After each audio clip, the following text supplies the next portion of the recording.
Hi friends, இந்த வீடியோல நாம என்ன பார்க்க போறோம்னா integrator and differentiator using operational amplifier. First நாம integrator பார்த்துட்டு அதுக்கப்புறம் differentiator பார்க்கலாம். ஸோ இதுதான் சர்க்கியூட் டயக்ராம் ஆஃப் இன்டகிரேட்டர். இது போகிறதுக்கு முன்னாடி ஃபஸ்ட்டு நம்ம ஒரு பேசிக் திங் பார்த்துடலாம். என்ன அப்படின்னு பார்த்தீங்கன்னா, இது inverting operational amplifier. Inverting operational ஆம்ப்ளிஃபையர்னால் இன்புட் எதில் கொடுத்துருப்போம்? நெகட்டிவ் டெர்மினலில் கொடுத்துருப்போம். ஸோ ப்ளஸ் கொடுத்தா மைனஸ் ஆகும், மைனஸ் கொடுத்தா ப்ளஸ், அதாவது பாசிட்டிவ் கொடுத்தா நெகட்டிவாகவும் நெகட்டிவ் கொடுத்தா பாசிட்டிவாகவும் வரும் அப்படின்றது நமக்கு நல்லாவே தெரியும். இதில் இந்த ஃபீட்பேக் ரெசிஸ்டர் இருக்குது இல்லைங்களா, இந்த ஃபீட்பேக் ரெசிஸ்டரை ரிமூவ் பண்ணிவிட்டு கெப்பாசிட்டர் நம்ம ஆட் பண்ணோம் அப்படின்னா நமக்கு இன்டகிரேட்டட் சர்க்கியூட் வந்துடும். ஓகே, ஸோ இன்டகிரேட்டட் சர்க்கியூட்டில் நம்ம என்ன பண்ண போகிறோம்? ஃபீட்பேக் ரெசிஸ்டரை ரிமூவ் பண்ணிவிட்டு கெப்பாசிட்டர் போட்டிருக்கோம். அதனால தான் சிஎஃப் ஃபீட்பேக் கெப்பாசிட்டர் அப்படின்றத ரெப்ரசன்ட் பண்ணியிருக்கோம். இந்த நோட் வந்து ஏ நோடு. இதில் இருக்கிற அந்த வோல்டேஜ் வந்து விஏ அப்படின்னு சொல்லலாம். இது இன்புட் வோல்டேஜ் விஐ, இது அவுட்புட் வோல்டேஜ் வி நாட். இதில் ரெண்டு டெர்மினல் இருக்குது. ஒன்று நெகட்டிவ் டெர்மினல், இன்னொன்று பாசிட்டிவ் டெர்மினல். நெகட்டிவ் டெர்மினலில் தான் நம்ம இன்புட் கனெக்ட் பண்ணியிருக்கோம், பாசிட்டிவ் டெர்மினலை கிரவுண்ட் பண்ணியிருக்கோம். இப்போ இதில் ரெண்டு வோல்டேஜ் இருக்குது. பாசிட்டிவ் டெர்மினலில் போகிற வோல்டேஜை விபின்னு எடுத்திருக்கேன், நெகட்டிவ் டெர்மினல் வோல்டேஜை விஏன்னு எடுத்திருக்கேன். நீங்கள் வி ப்ளஸ் வி மைனஸ்ன்னு கூட ரெப்ரசன்ட் பண்ணிக்கலாம். ஓகேங்களா? ஸோ ஃபஸ்ட்டு நம்ம என்ன பண்ணணும் அப்படின்னா, we are going to write some concepts. என்ன அப்படின்னா, ஃபஸ்ட்டு இன்டகிரேட்டர்னா என்ன அப்படின்றத நம்ம சொல்லிடலாம். இன்டகிரேட்டர்னா என்ன அப்படின்னு பார்த்தீங்கன்னா, the output voltage is the integration of input voltage. ஓகேங்களா? அவுட்புட் வோல்டேஜ்ன்றது என்னதுன்னா, இன்புட் வோல்டேஜை இன்டகிரேட் பண்ணி வர ரிசல்ட்டை தான் நம்ம சொல்லுவோம். Next we are going to replace the feedback resistor as capacitor. இந்த இன்வெர்ட்டிங் டெர்மினல், அதாவது இன்வெர்ட்டிங் டெர்மினலில் எடுத்துக்கிட்டோம் அப்படின்னா, இன்வெர்ட்டிங் ஆப்ரேஷனல் ஆம்ப்ளிஃபையரில் இந்த inverting operational amplifier replace feedback resistor as capacitor. Okay, so அது என்னென்னு எழுதலாம்? சிஎஃப் அப்படின்னு ரீப்ளேஸ் பண்ணலாம். So we will get the integrated circuit. Next நம்ம என்ன பண்ண போகிறோம்னா, we are going to assume it's an ideal operational amplifier. Ideal operational ஆம்ப்ளிஃபையர்னா ஒரு முக்கியமான கான்செப்ட் இருக்குது. என்ன கான்செப்ட் அப்படின்னு பார்த்தீங்கன்னா, வர்ச்சுவல் கிரவுண்டட் இன்புட். வர்ச்சுவல்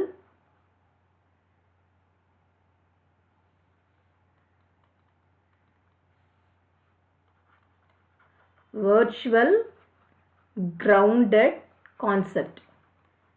அது என்ன வர்ச்சுவல் கிரவுண்டட் கான்செப்ட்னா, நமக்கு ஏற்கனவே தெரியும், இன்வெர்ட்டிங் டெர்மினலில் கொடுக்குற இன்புட் அண்ட் நான் இன்வெர்ட்டிங் டெர்மினலில் கொடுக்குற இன்புட் ரெண்டுமே எப்படி இருக்கணும்னா ஈக்குவலாக இருக்கும். இதுதான் வர்ச்சுவல் கிரவுண்டட் கான்செப்ட். இப்போ இந்த சர்க்கியூட் டயக்ராம் பாருங்கள். இந்த டயக்ராமில் இந்த ப்ளஸ்ஸோட கனெக்ட் ஆகிருக்கிற இந்த விபியில் இருக்குங்களா, இதுதான் என்னன்னு சொல்லுவோம்? Positive terminal voltage VP. இது இந்த டெர்மினல் எதோட கனெக்ட் ஆகிருக்கு? இந்த டெர்மினல் எதோட கனெக்ட் ஆகிருக்குன்னு பார்த்தீங்கன்னா, கிரவுண்டோட கனெக்ட் ஆகிருக்கு. இந்த VP is connected to ground. அப்போ விபியோட வேல்யூ என்னவாயிடும் அப்படின்னா 0 அப்படின்னு ஆகிடும். ஓகே, அப்போ விபி ஈக்குவல் டு 0 அப்படின்னா, what about your VA? VA is also 0. VP and VA ரெண்டுமே என்னென்ன இருக்குன்னா 0 அப்படின்னு ஆயிடுச்சு. ஓகேங்களா? நெக்ஸ்ட் நம்ம என்ன பண்ண போகிறோம்னா, we are going to apply the nodal equation.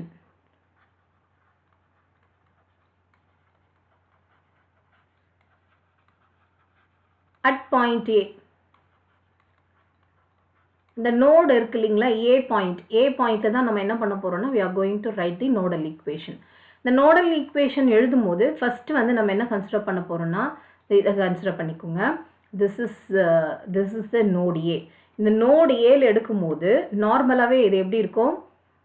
இந்த பாயிண்ட் வந்து எதோட கனெக்ட் ஆகிருக்கு? ரெசிஸ்டரோட கனெக்ட் ஆகிருக்கு, கெப்பாசிட்டரோட கனெக்ட் ஆகிருக்கு. இப்போ நார்மலாகவே இந்த நோடு எடுத்துக்கிட்டோம் அப்படின்னா, இந்த நோடோட வோல்டேஜ் வந்து அந்த சைடில் இந்த காம்பனண்ட்டோட எந்த வோல்டேஜ் கனெக்ட் ஆகிருக்கோ அந்த வோல்டேஜோட வேல்யூவோட சப்ராக்ட் பண்ணணும். ஃபார் எக்ஸாம்பிள் இது விஏ, இது விஐ. அப்போ என்ன பண்ணணும்னா, VA minus VI divided by R1 according to Ohm's law நம்ம இங்கே அப்ளை பண்ணுறோம். நோடல் ஈக்குவேஷனில் நம்ம என்ன பண்ண போகிறோம்னா, இந்த நோடுக்கும் அந்த ரெசிஸ்டர் எடுத்துக்கிட்டோம்னா, இந்த ரெசிஸ்டரில் எண்டில் என்னென்ன வோல்டேஜ் இருக்கோ அதை வந்து நம்ம மைனஸ் பண்ண போகிறோம். பட் எந்த நோடை நீங்கள் கன்சிடர் பண்ணீங்களோ அதுதான் ஃபஸ்ட்டு வரணும். இப்போ இந்த நோடை நான் கன்சிடர் பண்ணுறேன்னா VA minus VI divided by R1. For example இங்கே ரெசிஸ்டர் இருக்குது அப்படின்னு வச்சுக்கோங்க, VA minus V0 divided by RF அப்படின்னு எழுதலாம். பட் இங்கே என்ன இருக்குது, கெப்பாசிட்டர் இருக்குது. கெப்பாசிட்டர் வந்தாவே என்ன பண்ணணும்னா இந்த கெப்பாசிட்டர் அப்படியே அடிச்சுக்கிட்டு d by dt the differentiate with respect to time period of the potential difference அப்படின்னு எழுதணும். ஓகேங்களா? ஸோ இப்போ இது எப்படி எழுதலான்னு பாருங்கள். ஃபர்ஸ்ட் ஈக்குவேஷனில் நம்ம என்ன எப்படி எழுதுவோம், the first equation is VA minus VI divided by R1. ஓகேங்களா? அந்த VAலிருந்து நம்ம என்ன பண்ணோம், இது எடுத்தோம். Okay, so VA minus VI இதுதான் நம்ம எடுத்தோம். நெக்ஸ்ட்டு நம்ம என்ன பண்ண போகிறோம் அப்படின்னா இந்த இந்த இந்த காம்பனண்ட்டோட அகெயின் அடுத்து கனெக்ட் ஆகிருக்கிறது என்னன்னு பார்த்தீங்கன்னா இந்த VAவோட கனெக்ட் ஆகிருக்கிறது கெப்பாசிட்டர். இந்த கெப்பாசிட்டருக்கு எண்டில் இருக்கிற வோல்டேஜ் என்னது V0. அப்போ VA minus V0 divided by இந்த காம்பனண்ட்னு வரணும். ஆனால் நமக்கு கெப்பாசிட்டர் இருக்கிறதுனால இந்த கெப்பாசிட்டர் அப்படியே எடுத்து எழுதிடும். ஓகே, ஸோ ஃபஸ்ட்டு வந்து கெப்பாசிட்டர் அப்படியே எடுத்து எழுதிருங்க.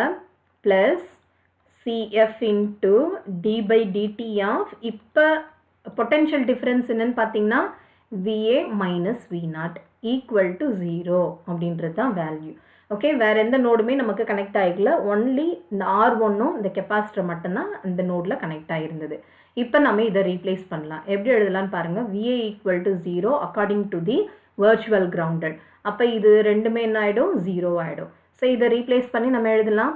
எப்படி எழுதலான்னு பாருங்கள். Minus VI divided by R1 plus CF into D by DT of minus V0 equal to 0. இந்த மைனஸ்ன்றது நான் இங்கே கொண்டு வந்துடுறேன். அப்போ இது எப்படி எழுதலான்னு பாருங்கள். Minus VI divided by R1 minus CF into dV0 divided by DT equal to 0 அப்படின்னு எழுதலாமா? ஓகே, இப்போ நான் இந்த இருக்கிற ஈக்குவேஷனை அப்படியே வச்சுக்கிறேன். இந்த டேர்மை மட்டும் நான் என்ன பண்ணுறேன்னா ஈக்குவல்ட்டுக்கு அந்த பக்கம் கொண்டு போகிறேன். அப்போ இது எப்படி எழுதலான்னு பாருங்கள். Minus CF into dV0 divided by DT equal to இந்த மைனஸ் அந்த சைடில் போகும்போது என்ன ஆகும், ப்ளஸ்ன்னு ஆகும். அப்போது VI divided by R1. Again எனக்கு என்ன தேவைன்னா இந்த dV0 டிவைடட் பை DTயை மட்டும் வச்சுக்கிட்டு இந்த CFை நான் அந்த சைடில் கொண்டு போயிடுறேன். அகெயின் என்ன ஆகும், dV0 divided by dt equal to minus VI divided by R1 CF ஆகுமா? இந்த மைனஸ் சேர்ந்து போயிடும், இந்த CF டினாமினேட்டரில் வந்துடும்.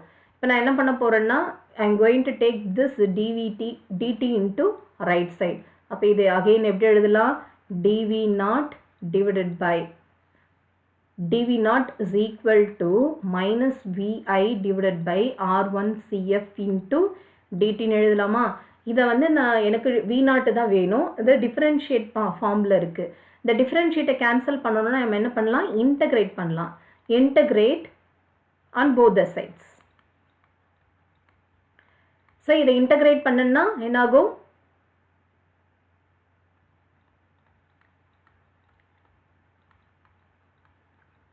the differentiator and integrator ரெண்டுமே கேன்சல் ஆகிடும். Okay, so integral of dV0 is equal to integral of minus VI divided by R1 CF into dt அப்படின்னு இருக்குது. இந்த டிஃப்ரென்ஷியேட்டர் இன்டகிரேட்டர் கேன்சல் ஆகிடுச்சுன்னா நமக்கு கிடைக்கிற ஆன்சர் என்ன பார்த்தீங்கன்னா V0 is equal to இந்த மைனஸ் இந்த RF C1 இது எல்லாமே கான்ஸ்டன்ட் வெளியில் எடுத்தோம்னா minus 1 divided by R1 CF into integral of VI into dt அப்படின்னு கிடைக்கும்.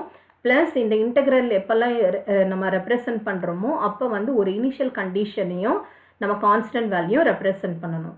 ஸோ அப்போ what is the output voltage, V0 is equal to minus 1 divided by R1 CF into integral of VI into dt plus V0 of 0. இதுதான் நம்மளோட actual result. ஓகேங்களா, இதுதான் நம்மளோட final result. இதில் நம்ம அடுத்து என்ன எழுதணும்னா வேர் what is V0 of 0? It's a constant. Integrator அதோட constant. So what about your R1 CF அப்படின்றது என்ன பார்த்தீங்கன்னா it's a time constant. இதை ரெப்ரசன்ட் பண்ணி எழுதணும். ஓகே, ஸோ ஃபைனலாக வந்து அவுட்புட் பார்த்தீங்கன்னா V0 is equal to integral of your input voltage VI. And நமக்கு ஏன் நெகட்டிவில் கிடச்சிருக்கு அப்படின்னு பார்த்தீங்கன்னா நம்ம இன்வெர்ட்டிங் டெர்மினலில் தான் நம்ம யூஸ் பண்ணியிருக்கோம். பாசிட்டிவ் கொடுத்தா நமக்கு நெகட்டிவ் வரும் அப்படின்றத தெரிஞ்சுக்கோங்க. அடுத்து நம்ம என்ன பார்க்க போகிறோம் அப்படின்னா டிஃப்ரென்ஷியேட்டர். நம்ம ஏற்கனவே பார்த்தோம் இன்டகிரேட்டர் எப்படி வந்ததுன்னா இந்த இன்வெர்ட்டிங் ஆம்ப்ளிஃபையரில் ஃபீட்பேக்கை நம்ம ரீப்ளேஸ் பண்ணதுனால கெப்பாசிட்டர் ரீப்ளேஸ் பண்ணதுனால இன்டகிரேட்டட் சர்க்கியூட். இப்போ நம்ம என்ன பண்ண போகிறோம்னா இந்த கெப்பாசிட்டரையும் இந்த ரெசிஸ்டரையும் அப்படியே இன்டர்சேஞ்ச் பண்ண போகிறோம், ரீப்ளேஸ் பண்ண போகிறோம். ஓகே, ஸோ இது வந்து இதோட பொசிஷன்லேயும் இதை வந்து இதோட பொசிஷன்லையும் நம்ம இன்டர்சேஞ்ச் பண்ணோம்னா கிடைக்கிறதா என்னன்னு பார்த்தீங்கன்னா இன்டகிரேட்டட் சர்க்கியூட். ஓகே, ஸோ அதை வந்து எப்படி ட்ரா பண்ணுறதுன்னு பார்க்கலாம். ஸோ இதுதான் நம்மளோட சர்க்கியூட், இன்டகிரேட்டட் சர்க்கியூட். ஸோ இந்த ரெண்டு வந்து இன்டகிரேட்டரில் இருக்கிற கெப்பாசிட்டரையும் ரெசிஸ்டரையும் நம்ம என்ன பண்ணியிருக்கோம், இன்டர்சேஞ்ச் பண்ணி எழுதியிருக்கோம். இப்போ இது வந்து ஃபீட்பேக்கில் இருக்கிறதுனால இதை எப்படின்னு எழுதலாம், நம்ம RF அப்படின்னு எழுதலாம். இது இன்புட் இருக்கிறதுனால இது C1 எழுதுகிறேன், input voltage VI, output voltage V0. இந்த நோடை வந்து என்னென்னு எடுக்கிறேன், A நோடு அப்படின்னு எடுக்கிறேன். இதில் ஃப்ளோ ஆகிற நெகட்டிவ் டெர்மினல் வோல்டேஜ் வந்து VAனும் பாசிட்டிவ் டெர்மினல் வோல்டேஜ் VB அப்படின்னு அசியூம் பண்ணிக்கலாம். இதில் ஃப்ளோ ஆகிற சேம் கரண்ட்டு தான் இங்கேயும் எனக்கு ஃப்ளோ ஆகுது. ஓகே, ஸோ இதுதான் இன்டகிரேட்டர். நம்ம ஃபஸ்ட்டு இன்டகிரேட்டருக்கு நம்ம என்ன எழுதணும் அப்படின்னா how we got the differentiator circuit. இன்டகிரேட்டரில் இருக்கிற அந்த ஃபீட்பேக் அந்த ரெசிஸ்டரையும் இந்த கெப்பாசிட்டர் ரெண்டுத்தையும் இன்டர்சேஞ்ச் பண்ணிட்டோம். Okay, from the integrated circuit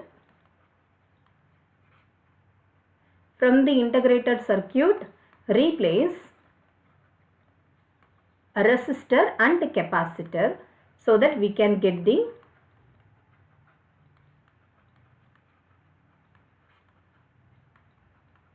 differentiator circuit. Okay, this is first point நம்ம எழுதிடலாம். Same thing here also we are going to assume it's a ideal op-amp. Ideal op-amp இருந்ததுன்னா நம்ம ஏற்கனவே பார்த்திருக்கோம் according to the virtual grounded concept.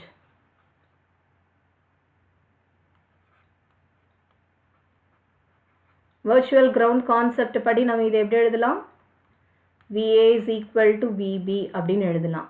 So we already know the VB எதோட connect ஆயிருக்கு, கிரவுண்டோட connect ஆயிருக்கு. அப்போ VB யோட வேல்யூ என்னது 0 அப்படின்னு ஆகும்.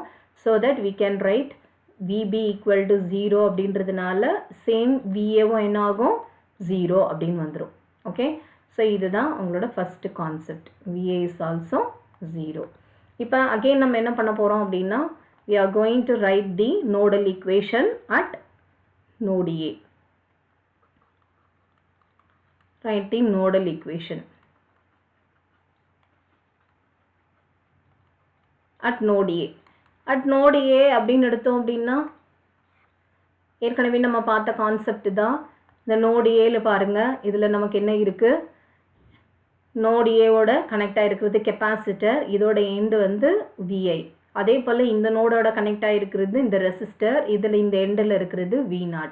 அப்போ இந்த நோடை கன்சிடர் பண்ணும் போது ஃபஸ்ட்டு இந்த நோடை தான் எழுதணும், VA அப்படின்றத எழுதணும். ஓகே, ஸோ இந்த நோடு என்னன்னு பார்த்துருக்கோம், இட்ஸ் VA. அப்போ VA மைனஸ் VI அப்படின்றது நமக்கு கான்செப்டாக வரும். இப்போ இந்த நோட்டில் நம்ம எடுத்துக்கிட்டோம் அப்படின்னா இந்த நோட்டில் என்னென்ன இருக்குது அப்படின்னு பார்த்தீங்கன்னா கெப்பாசிட்டர் அண்ட் ரெசிஸ்டர் மட்டும்தான் இருக்குது. ஸோ இந்த ரெண்டு காம்பனன்ட் மட்டும் தான் எழுதணும். எப்போல்லாம் நம்ம கெப்பாசிட்டர் எழுதணும் அப்போ நம்ம என்ன பண்ணணும்னா கெப்பாசிட்டர் ஃபஸ்ட்டு போட்டுட்டு அதுக்கப்புறம் differentiate with respect to time period of இது வந்து பார்த்திங்கன்னா ரெண்டுத்துக்கும் இருக்கிற பொட்டன்ஷியல் டிஃப்ரென்ஸை எடுத்து எழுதிக்கணும். ஓகே, ஸோ அப்போ இது எப்படி எழுதலாம் அப்படின்னு பார்த்தீங்கன்னா நான் இந்த இடத்துல எழுதி காமிக்கிறேன் பாருங்கள், VA minus VI divided by R1. இங்கே ரெசிஸ்டர் இருந்திருந்தால் நம்ம இந்த மாதிரி எழுதியிருப்போம். பட் நமக்கு இங்கே ரெசிஸ்டருக்கு பதில் என்ன இருக்குது, கெப்பாசிட்டர் இருக்குது. அப்போ இது எப்படி எழுதணும்னா ஃபஸ்ட்டு கெப்பாசிட்டர் போட்டுக்கோங்க, அதுக்கப்புறம் d/dt of this difference between these potential VA minus VI அப்படின்னு எழுதணும்.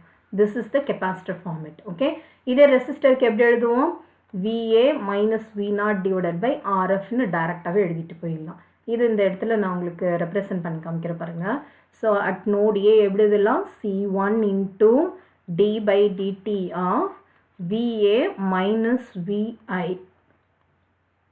plus that is VA minus V0 divided by RF equal to 0 அப்படின்னு எழுதிடலாம். நமக்கு ஏற்கனவே தெரியும் வர்ச்சுவல் கிரவுண்ட் பதில் VAவோட வேல்யூ என்ன ஆயிடுச்சு 0 அப்படின்னு மாறிடுச்சு. அப்போ C1 into d/dt of minus VI plus minus V naught divided by RF equal to 0 அப்படின்னு எழுதலாமா? நமக்கு என்ன தேவை? இந்த வி நாட்டோட டேர்ம் தான் தேவை. இந்த நெகட்டிவை நான் வெளியில் கொண்டு வந்துடலாமா? அப்போ minus C1 into dVi divided by dt minus V naught divided by RF equal to 0ன்னு எழுதலாமா? அகெயின் நான் என்ன பண்ண போகிறேன்? எனக்கு வி நாட்டு தான் தேவை. இந்த டேர்மை நான் அந்த சைடில் கொண்டு வந்துட்டேன் அப்படின்னா minus V naught divided by RF equal to minus C1 into dVi divided by dt அப்படின்னு கிடைக்கும். இப்போ இந்த ஆர்எஃப் நான் அந்த சைடில் கொண்டு போனேன் அப்படின்னா என்னாகும்? V naught is equal to, சரி இந்த மைனஸ் இந்த சைடில் போச்சுன்னா நமக்கு ப்ளஸ் வரும். இந்த மைனஸ் இந்த சைடில் போச்சுன்னா ப்ளஸ்ன்னு வந்துடும். இப்போ அகெயின் இந்த ஆர்எஃபை நான் மைனஸோடு நான் வெளியில் இந்த சைடில் கொண்டு வந்துடுறேன். அப்போ V naught is equal to minus C1 into RF into dVi divided by dt அப்படின்னு கிடைக்கிறோம். இதை நம்ம ஆர்டரை எடுத்து எழுதுகிறோன்னு வச்சுக்கோங்க. V naught is equal to minus RF C1 into dVi divided by dt அப்படின்னு கிடைக்கும். இதுதான் என்னன்னு பார்த்தீங்கன்னா நம்மளோட ஃபைனல் அவுட்புட் வோல்டேஜ். ஓகே, இப்போ அவுட்புட் வோல்டேஜ் எப்படி இருக்குது? The output voltage is the derivative value of the input voltage. இதுதான் என்னன்னு சொல்லுவோம்? டிஃபரன்ஷியேட்டர் அப்படின்னு சொல்லுவோம். Thank you.